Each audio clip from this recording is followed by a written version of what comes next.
Le lundi 19 février, le président du tribunal annonçait la fin de l'audition des témoins dans ce procès des massacres du 28 septembre 2009, ouvrant donc la voie à une nouvelle étape de ce procès.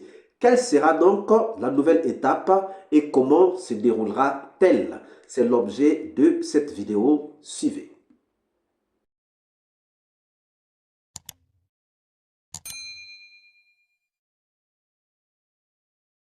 Bonjour, bonsoir, cela dépend de l'heure à laquelle vous regardez cette vidéo. Bienvenue si vous nous découvrez pour une première fois. Ça a toujours été un réel plaisir pour moi de venir devant vos écrans vous exposer les analyses de Soleil d'Afrique.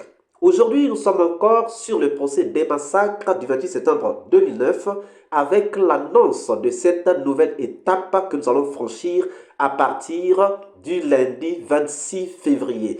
L'annonce a été faite par le président du tribunal, mettant donc fin aux auditions des témoins. Bien que, toutefois, le tribunal pourra appeler des gens devant la barre. Cela dépendra du tribunal, mais pour l'instant, il a mis fin donc à cette étape d'audition des témoins. Dans quelle étape entrons-nous? Comment va-t-elle se dérouler? C'est ce que nous allons voir dans cette vidéo. Mais avant tout, nous vous laissons suivre le président qui annonce donc cette nouvelle étape. Qu'on devait faire la même chose. Comment ça allait se passer? Monsieur le Président, je peux placer un mot? Je pense qu'on vient d'entendre pour le moment le dernier témoin, pour le moment. Parce que le tribunal peut décider de faire venir des gens à tout moment. Et je pense qu'on va passer à une autre étape. Monsieur le Président, s'il vous plaît. cette question est réglée. J'ai fini avec vous, maître. Merci, Monsieur le Président.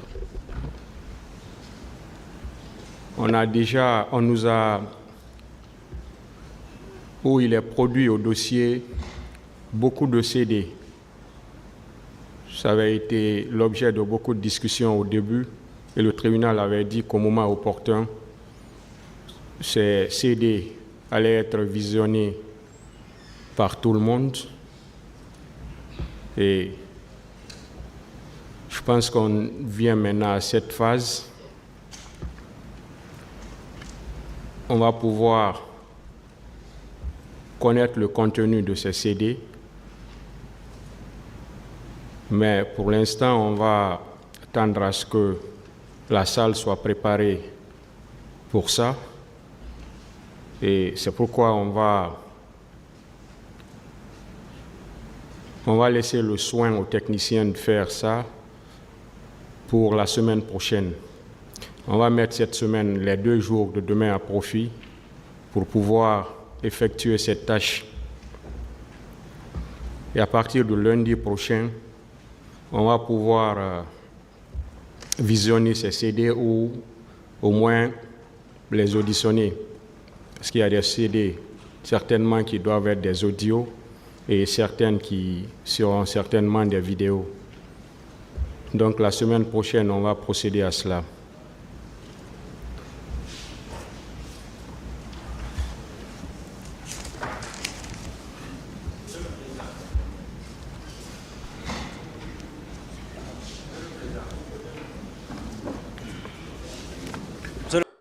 Dans le procès des massacres du 28 septembre 2009, après les auditions des accusés, des victimes et des témoins, nous entrons dans une autre phase, qui est une phase très essentielle, très cruciale, une phase très importante, celle de la présentation des preuves.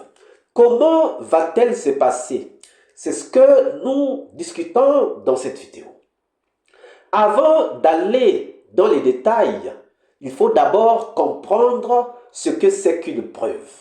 En effet, pour pouvoir rendre la justice et trancher des conflits, les juges doivent s'établir sur des preuves apportées par les parties au procès, c'est-à-dire apportées soit par le ministère public ou encore par les accusés. C'est ce qu'on appelle la preuve en droit pénal. Qu'est-ce qu'une preuve? La preuve est l'établissement de la réalité d'un fait ou de l'existence d'un acte juridique. Elle est présente dans tous les domaines de la vie juridique et est très déterminante quel que soit le procès. Ainsi, la preuve revêt une importance particulière en matière pénale puisqu'elle permet de démontrer l'existence d'une infraction et d'établir qui en est l'auteur. C'est pourquoi les règles de la preuve en matière pénale diffèrent de celles qui s'appliquent en procès civil. Pourquoi recherche-t-on des preuves dans un procès pénal? On recherche la preuve parce que la preuve établit, persuade et démontre la véracité de l'affaire. Une preuve confirme que l'acte a bel et bien eu lieu, donc trouver des preuves s'avère être très capital. Maintenant, il y a une autre question que pour nous poser. La charge de la preuve. La charge de la preuve de l'infraction incombe à la partie poursuivante, en vertu donc de la présomption d'innocence des accusés. C'est à la partie poursuivante de rapporter la preuve de l'existence de l'infraction.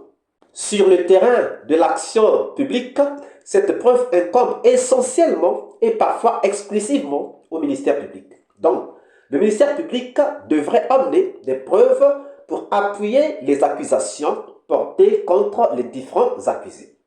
Les accusés, quant à eux, devront apporter des preuves que les accusations portées contre eux ne sont pas fondées.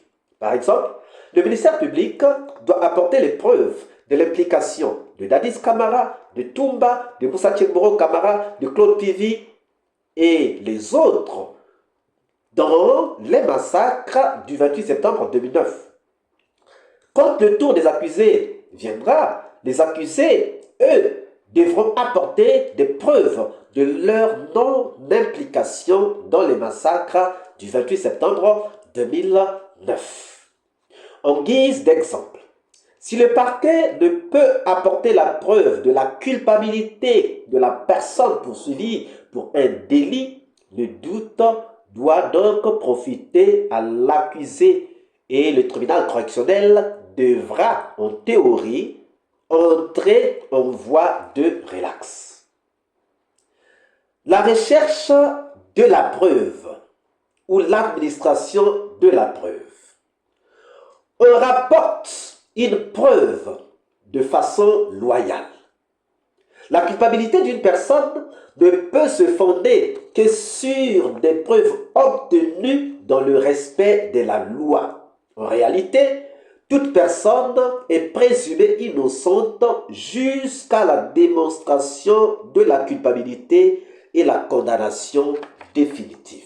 Et la preuve apportée par le ministère public doit respecter le principe de la loyauté de preuve. Ainsi, une preuve qui ne respecte pas le principe de loyauté de la preuve devient donc irrecevable. Ce principe implique l'exigence d'une loi préalable. Les magistrats ou les enquêteurs ne peuvent accomplir un acte d'investigation qui ne serait pas prévu par la loi. À la différence des autorités publiques, les parties privées peuvent recourir à tout moyen de preuve, y compris des preuves obtenues de manière déloyale et même des preuves illégales. En revanche, le juge répressif doit assurer le respect du contradictoire pour discuter de la pertinence de la preuve et de son incidence sur la culpabilité de la personne poursuivie. C'est pour cela que ces preuves doivent être discutées de façon contradictoire entre les différentes parties au procès. Donc, cette phase qu'on appelle la phase de présentation des preuves pour discuter, voir si ces preuves sont à considérer ou si ces preuves ne sont pas à considérer dans la suite des débats ou dans la suite du procès. Maintenant, quels sont les principaux modes de preuve en matière pénale? Il y a plusieurs modes de preuve en matière pénale. Il y a d'abord les indices. C'est ce que les enquêteurs ont pu trouver sur le lieu du crime et qui attestent de la véracité de l'infraction. Il y a les écrits, aussi appelés preuves littéraires. Il y a le témoignage, ce que les gens qui ont vécu l'affaire racontent devant le tribunal. Il y a les aveux quand un accusé reconnaît lui-même avoir commis un acte. Il y a le rapport d'expertise, ce que les experts en la matière peuvent apporter comme commentaire ou analyse par rapport aux faits. Il faut noter que de tous ces modes ou moyens de preuve, aucune preuve ou aucun moyen de preuve n'est au-dessus de l'autre, car ils sont tous appréciés au même titre, à la même valeur. Que va-t-il donc se passer pendant cette nouvelle phase, pendant cette étape de présentation des preuves? Pendant cette nouvelle phase, toutes les parties au procès vont apporter leurs preuves, en commençant d'abord par le ministère public, parce que c'est le ministère public qui a emmené les accusés devant le tribunal. Le ministère public va présenter donc ses preuves. Ces preuves seront discutées ensemble pour décider de leur véracité, pour décider de leur importance, pour décider de la pertinence de ces preuves. Il y aura toutes les preuves ou tous les modes de preuves possibles. Vidéo, audio, écrit, indices, empreintes, tout ce qu'on peut présenter, on les présentera. Les vidéos seront projetées à l'écran. Les audios aussi seront mis pour l'écoute de tout le monde.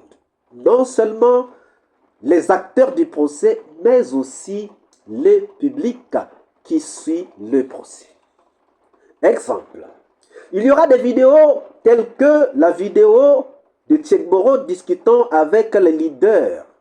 La vidéo, par exemple, de Touba arrivant au stade. Et le ministère public devra donc démontrer que ces vidéos sont en train de nous démontrer l'implication de ces personnes dans les massacres du 28 septembre 2009. Le ministère public devra donc tout apporter pour confirmer ces accusations contre les accusés. Et quand le tour des accusés viendra, les accusés devront aussi démontrer que tous les moyens de preuve utilisés par le ministère public ne leur font aucun mal ou encore ne démontrent pas leur implication dans les massacres du 28 septembre 2009. Après ce débat, le juge décidera par son intime conviction s'il faudra retenir ces preuves ou pas. Or, aucune preuve n'est absolue ou irréfutable. Donc, selon l'intime conviction du juge, certaines preuves seront acceptées, mais d'autres seront rejetées. Que cela ne nous étonne pas.